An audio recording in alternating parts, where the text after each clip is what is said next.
Yo, what's up mga idol? Kumusta kayong lahat? At welcome back again sa ating panibagong vlog. So sa episode pala na to ay pag-uusapan natin dahil may nagtatanong sa atin kung anong nga ba daw ang mas magandang pampasada, Kawasaki Barako 3 o Honda Supremo. So bago natin yan sagutin, isang mabilis ang intro muna tayo mga idol.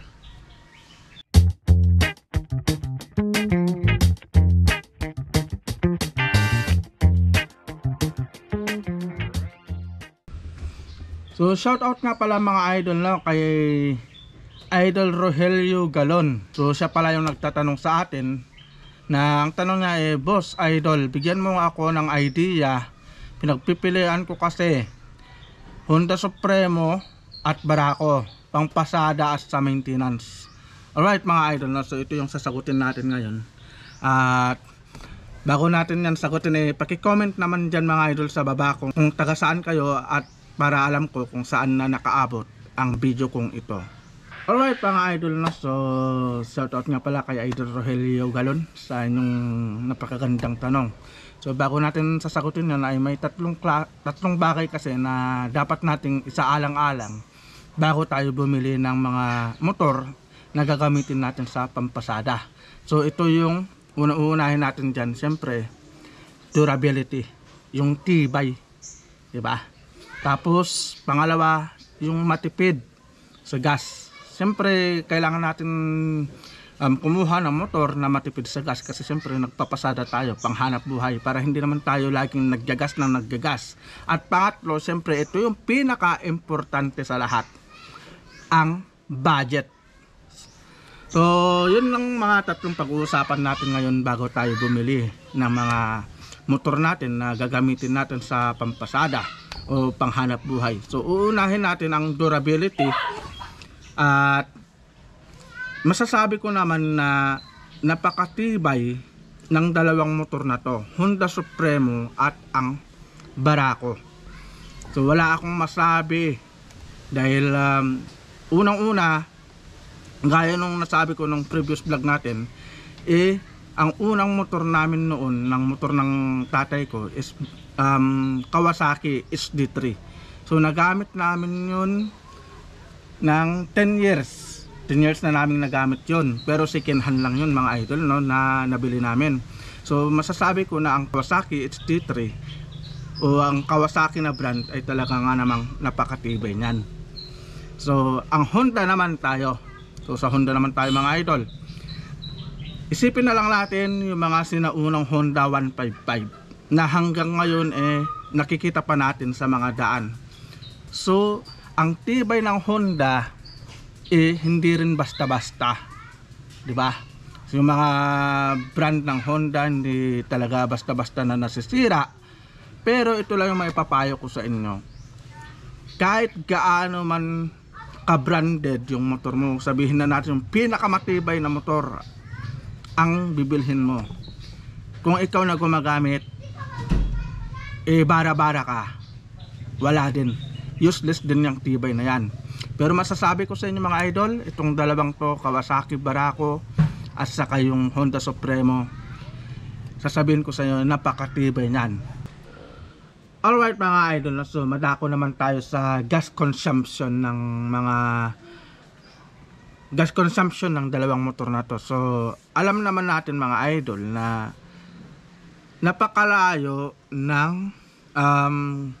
gas consumption ng carb type sa FI, di ba? Alam naman ng lahat yan. So yun ang pinakamagandang nagawa ng Barako dahil gumawa na sila ng FI Barako. So yan ang isa sa kagandahan kasi mga idol, no, na nailabas ng Barako compared dito sa Honda Supremo na carb type pa rin siya. Pero itong aking alagang Honda Supremo is nagkukonsume lang ako ng 43 kilometers per liter dahil may kulong-kulong na to. Kaya ganun lang yung gas consumption niya. Unlike sa Barako, siyempre hindi pa naman tayo nakasubok ng Barako mga idol. So hindi ko masasabi kung ilan yung gas consumption niya per liter. Pero ang kagandahan lang kasi nito may nilabas na ang Barako na fuel inject na talagang nakadesign para sa mga panghanap buhay. So madako naman tayo mga idol no, sa maintenance. So dito na. Ang carb type kasi mga idol is mas kunti ang maintenance nito compared sa FI. Sa FI kasi mga idol no, once na nagka-problema ang FI o sa mga ibang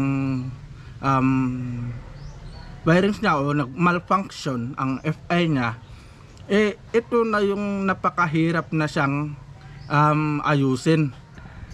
Tapos isa pa nito, mas mahal kasi ang maintenance ng FI compared mo sa carb type. So ang carb type kasi pag nasiraan ka sa daan, basta't may gasolina ka, may kuryente ang spark plug mo, aandar yan, uusad yan. Unlike sa FI na pag once na may nag-malfunction, mahihirapan ka ng paandarin. So ang carb type kasi mga idol no, ang carb type kasi, ang maintenance kasi niyan napakakunti lang kasi once na nalinisan mo na naman yung carburetor, maganda na naman yung hatak niyan, di ba? So ganun kasi ang kaibahan ng carb sa FI. So sa maintenance nagkakatalo din kasi talaga. Kasi mas mahal kasi talaga ang pyesa ng FI compared mo sa carb type mga idol. Alright, so madako naman tayo mga idol. Ito na yung pinakahuli no. Ito yung pinakahuli, yung budget. So para sa akin, kung ano yung kaya ng budget mo, yun ang kukunin mo. Kasi itong Honda Supremo ko mga idol, talagang eksakto lang talaga yung naipon naming budget ni Mrs. Kaya ito talaga yung nabili namin. Pero ito naman talaga yung pinapangarap naming motor. Kaya payo ko sa iyo idol Rogelio Galon, kung ano man yung patok sa budget mo, yung kaya ng budget mo, yun ang bibilhin mo. Kung may pera ka naman talaga, kung may budget ka talaga, sasabihin ko sa iyo mag FI ka na lang kasi mas matipid yun sa pampasada. Dahil sinabi mo kasi sa akin pampasada ang paggagamitan mo. Pero kung nagtitipid ka naman o kulang sa budget, may papayo ko na lang sa iyo, mag Honda Supremo ka na lang. Bakit? Kasi ang Barako kasi mga idol, mayroon kasi yung 95,000 ang presyo na wala pang electric starter. Pero itong Honda Supremo kasi 82,000 pero may electric starter na siya. May push starter na mga idol. So yun yung kaibahan ng dalawa. Pero para sa akin, kung ano yung nasa puso mo, kung ano yung patok sa budget mo, kung kaya mong bilhin ang mas mahal na fuel injected na Barako, yun ang bibilhin mo. Alright mga idol no. So yun lang yung vlog natin. So Idol Rogelio Galon, nasa sayo kung ano yung patok sa budget mo na bibilhin mong motor. Alright, so see you po sa next vlog natin mga idol no. So ingat po tayong lahat and God bless po.